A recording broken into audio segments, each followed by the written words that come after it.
Hi, everyone. Welcome to Soulprint Pendulum Friday. Thank you very, very much for being here.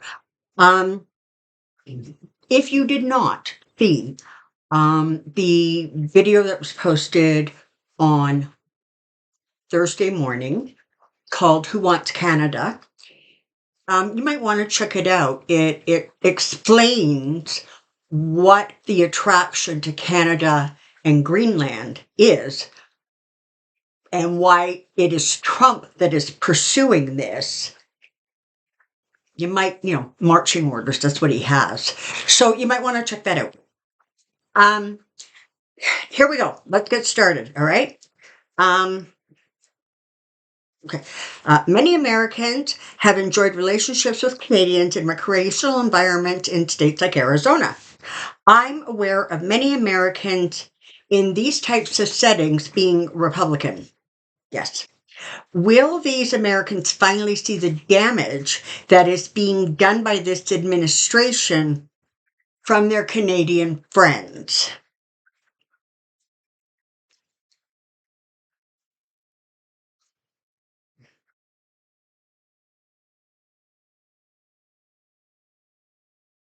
Okay, so it's a yes. I want to add, though, that I don't know that it's so much that Canadians are going to start explaining to Americans what's wrong with the administration. It's sort of kind of not the Canadian way. But I think that Americans are reacting and will react strongly to the way Canada is being treated by this administration. So I don't think it's necessarily Canadians saying this and this and this as much as it's Americans saying, why are you doing that? Does Biden regret not adding seats to the Supreme Court?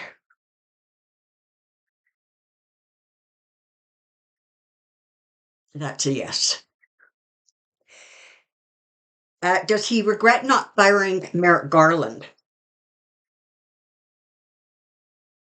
That's a no.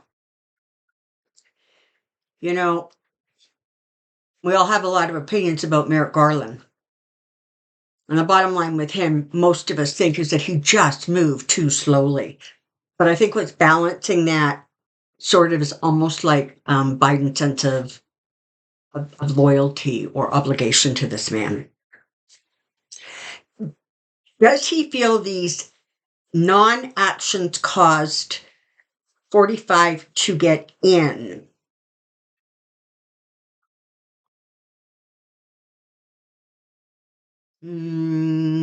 No.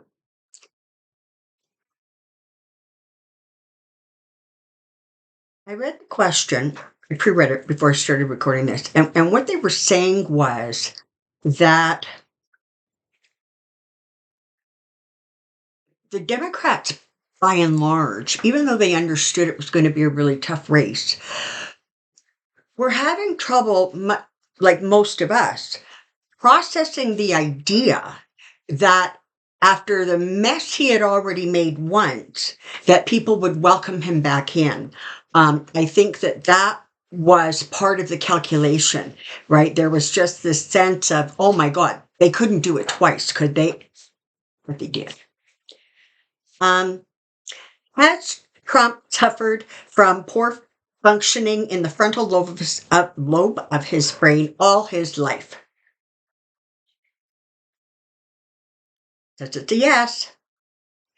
Has the frontal lobe of Trump's brain deteriorated further with age and age-related dementia? And that's a yes. Are Trump and Musk trying to destroy America?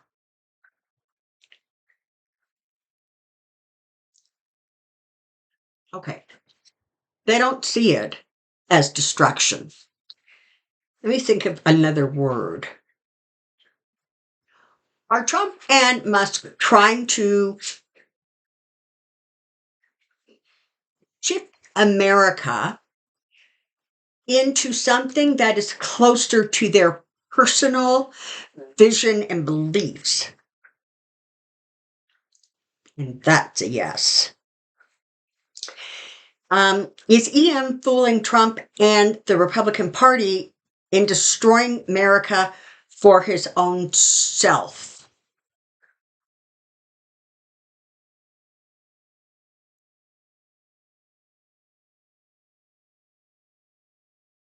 If you can see what the pendulum's doing, it's kind of going around and round and then back and forth and around and round and back and forth. So I would say this is a non-answer. I don't think he's fooling them.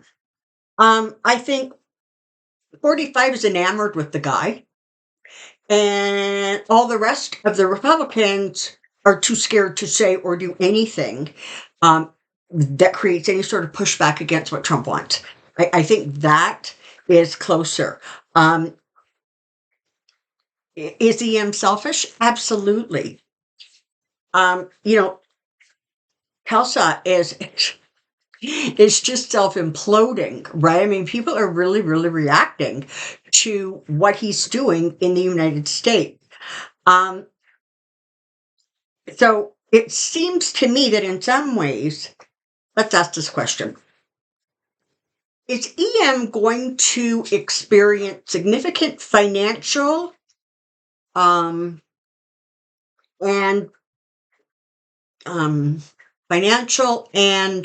reputational damage as a result of his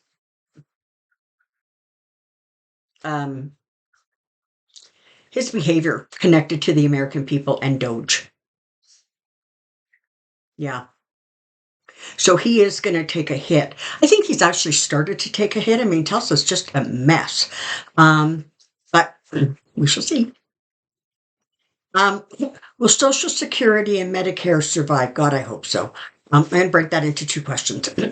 Will Social Security survive the kind of destructive cuts that the Trump administration is currently considering?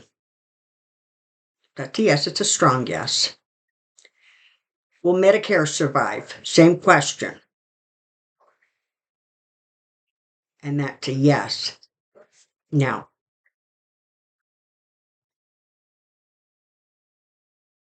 it may not survive in exactly the same form or format that it currently is in. Okay. Like survive just means it's still viable. It doesn't mean it's untouched. Okay. Okay. I don't know what this is about, but I'm not even going to try to pronounce this poor woman's last name because I'm going to screw it up. So there's somebody named Teresa in Futami County, Idaho. And the question is, will she sue private security firm Lear Asset Management Co. for dragging her out of a town hall?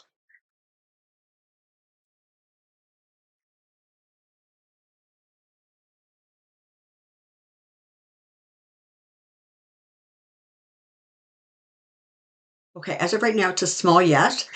It feels as if it's still under consideration. Okay. If she does, will she be successful?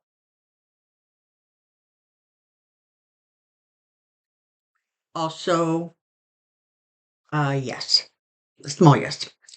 Is 45 treating the Congress like his father treated his family? Yes. Another question. Is Trump treating Congress the way he treats his own family? That's a big yes. Will Ian become a whistleblower on 45 in order to save himself? Apparently, I heard that he has now been told he has to testify under oath, I guess, in two of the different cases that are going forward, the lawsuits that are going forward. So that's going to be interesting, right? I mean, what is he going to do? He'll probably show up and then just won't say anything, right? But is he likely to become a whistleblower to save himself a little bit down the line. Mm-mm. As of right now, the energy says no. I'm not saying that won't change, but right now, it's no.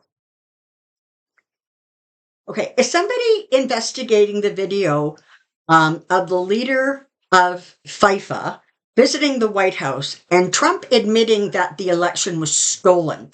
So what he said was, they rigged the election and I became president.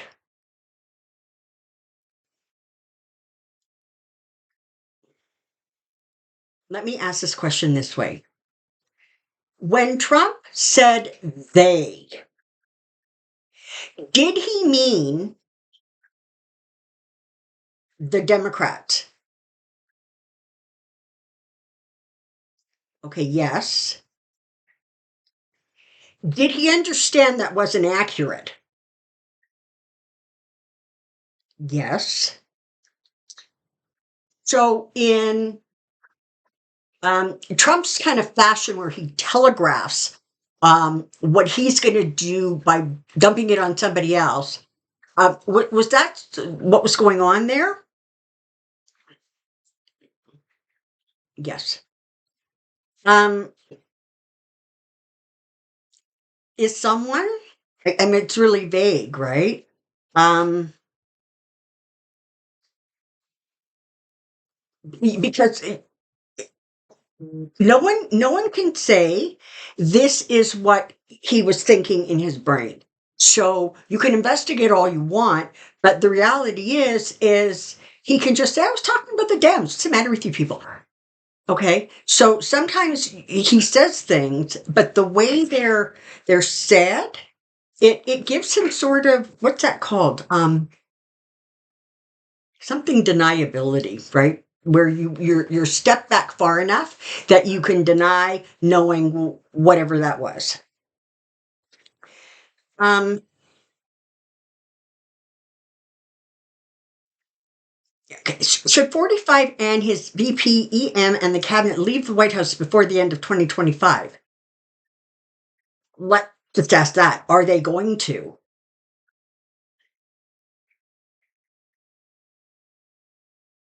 No.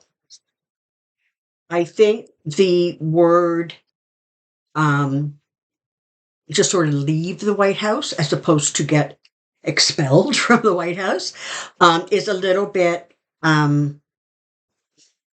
confusing. It's interesting because every once in a while in the comment section, I'm just going to digress for a second. Every once in a while in the comment section, I get a comment saying, by the time you're finished answering the question, it's like so confused. I don't even know what you're talking about. The reason I do that is because sometimes questions require clarification. Do they require clarification for spirit? I don't think as much as I am attempting to clarify for people who may not know what the question is about, or when I don't feel that the question is worded in a way that is going to create the kind of clarity I'm looking for a pendulum answer. So this is kind of the tricky thing with pendulums. And for those of you out there who work with them, you'll know what I'm talking about. Pendulums can understand what it is you're trying to ask, but there is a restriction in terms of how they can answer based on how you phrase the question. So, I'm going to use this one as an example. It's not a great example, but it's the best one I can come up with. Do I have cancer? Don't freak. I'm fine. You know why? Because to some degree, everybody carries a little bit of cancer in their body. So you can't say, do I have it? Because the answer is yes. The way you're going to phrase the question is, am I likely to get sick from cancer? Am I likely to die from cancer? So what I'm saying is, even though there's an understanding of what question is, or the base of the question is, that doesn't necessarily mean that and it follows, if you understand what I'm saying. That's why very often we'll say, you got to be really careful with how you ask a question. And the other thing is, honestly, the pendulum gets annoyed if you ask the same question 5 different ways. It just does, and I mean, I can appreciate that, I guess. So, could there be a decision to not name a president in such a case? Could the House of Representatives be sent home? These are questions that are not answerable because should something happen, everybody's going to revert back to the Constitution. And these are not things that I believe, have been dealt with in the Constitution because, frankly, the framers of the Constitution, I think, could never, ever have expected the kind of wholesale corruption and stupidity that is going on in the U.S. government right now. So the questions are kind of, they're difficult to answer because you're almost asking the country to behave in a way that is, it's not laid out. It's not formatted. Again, could past presidents be called upon to form a kind of board of directors? That's not how the Constitution of the United States has set up the country. So it would be fascinating to see, but I don't think that that's necessarily viable. Please hang on a second. Sorry about that. It's snowing out here. We've had beautiful, beautiful spring-like weather, and today it's snowing. And Atlas was outside playing in the snow, but then he decided he wanted to come in. And while you probably couldn't hear it, he just wouldn't stop barking, so I needed to bring him in the house. Okay. I'm sorry. The questions, they're good questions, but it's like you would need to talk to like a constitutional scholar to figure out what you do in certain situations, because I don't believe there's any easy answers. And listen, the Republicans are not just going to say, oops, our bad, and go home. Okay. They're going to fight this tooth and nail, and they're going to do it because when they're greedy, they're probably corrupt, but most importantly, right now, they're terrified of 45. It's a sad thing to say, but they are. And so where you would think it would be logical to get some pushback, they're not going to do it. Not yet. I will say, though, they are telling me that the phone calls and the emails and all of the pushback that all politicians are getting on both sides of the aisle from their constituents is absolutely having an effect. It's having an impact. Is it significant enough to actually change or alter behaviors?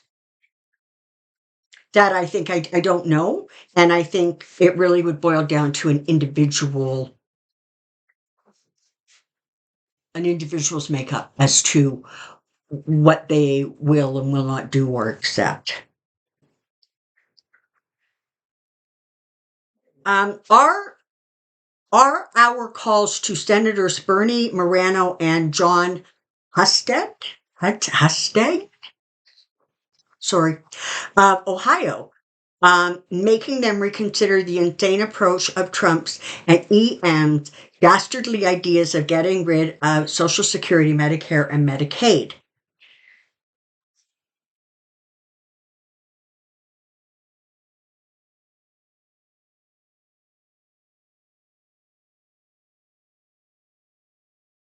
Okay, it's a yes. You'll notice the question didn't say reconsider their behavior, reconsider their votes. And again, that goes back to that sort of a balancing. There's a lot of okay, listen, there's a lot of Republicans who are dancing in the street and thinking that they have all three levels of government is the most brilliant thing in the world. And they're going to push it and cram as much stuff through as they can. Having said that, there's also Republicans out there who are starting to look around and go, oh my God, like this country is being destroyed. But I repeat, at this point, there's not enough strong spines to step away from the sheep. Okay? That's just where it is right now. And, listen, it may seem like he's been in office for like 100 billion years, but what is it? It's like 55 days, 60 days. Like he hasn't been in there that long. And even though he's managed to destroy a whole bunch of stuff, at the moment, is Russia currently losing the war with Ukraine?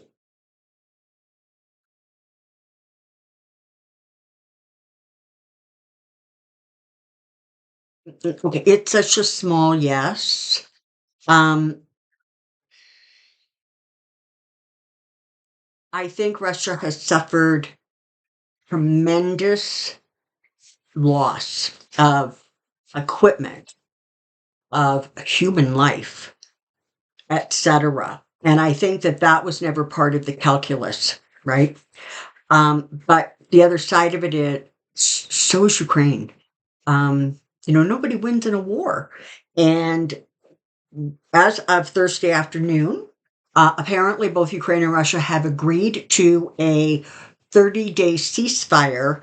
But as they say, the devil's in the details. And I'm not sure that all of the details have been sorted out. I think there's just been this sort of broad, okay, yeah, we'll do that if A, B, C, D, right?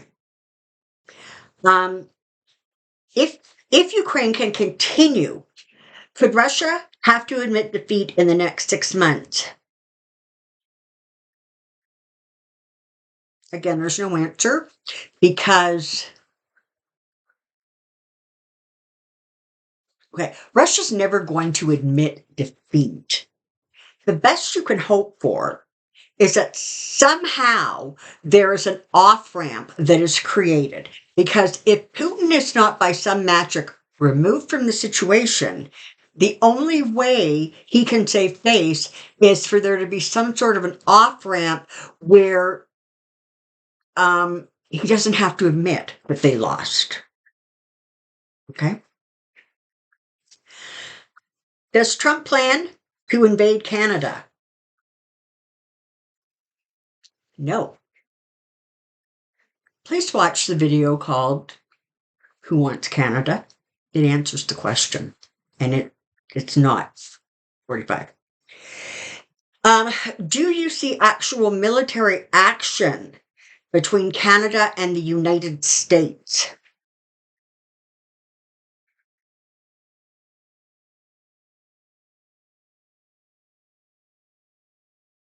It's a non-answer. I can tell you that what they're showing me is an increased sort of military or law enforcement presence at the borders. I think on both sides, but I'm not seeing the interaction. Okay, as much as it seems to be a sort of like a blocking. That's what they're showing me. So, as far as actual fighting between the two countries, not yet, or not now. Does Trump have plans to invade Greenland? Okay, and that's a no. Again, the question was answered on yesterday's video. I'm going to just say this. He doesn't have the brain power to think of this stuff. He may think about it in very broad terms, but he has no strategic thinking. And so he wouldn't be creating the plan.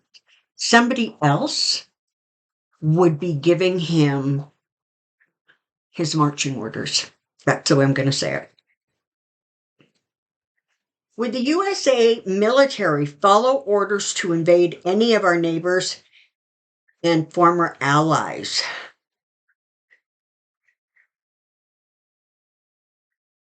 It's a small yes. Now, why is that? Well, it's because 45 has put sycophants in all the key positions. And so the people who would absolutely not have done that, who were in place under Obama or Biden, those people are no longer there acting as a block. They've been replaced by people who literally will do whatever they're told to do. I mean, you have to think in some ways it's probably the way the actual people in the Russian military felt about having to go to war with Ukraine. It's a very similar situation. And so they may not like it, they may not want to, but that doesn't mean they won't, when it comes right down to it, follow their orders. On Thursday afternoon, the NATO Secretary General Mark Rutte met with Trump at the White House. He was very conciliatory to Trump and seemed to be praising him. I didn't see any of it. I expected something different since Trump has been so threatening towards NATO. Was Rutte intentional in his flattering of Trump? Yeah, absolutely. Okay. Again, you can put almost anybody normal, quote unquote, in the Oval Office, and they would be smarter, more strategic, more clever than the guy behind the desk. Okay. So countries have figured out how to treat him. And the last thing that Mark would have wanted was any kind of a replay of what happened with Ukraine, because think about it, it would have built up the idea that Trump is so powerful that he can say and do whatever he wants. This way, what they're doing is they're flattering him because they know that that's how he responds. That's what he responds best to. So that's what the answer is there. Okay. Thank you very, very much for being here. I really do appreciate it. Again, new subscribers, thank you so much for being here. Donors, oh my God, thank you very, very much. I'm so grateful for your ongoing support and appreciation of the work that's being done here at Soulprint. It's the weekend, okay? I'm going to go shovel some snow. The rest of you, do something nice for yourself and someone else. Take it easy. Take care and be well. Bye for now.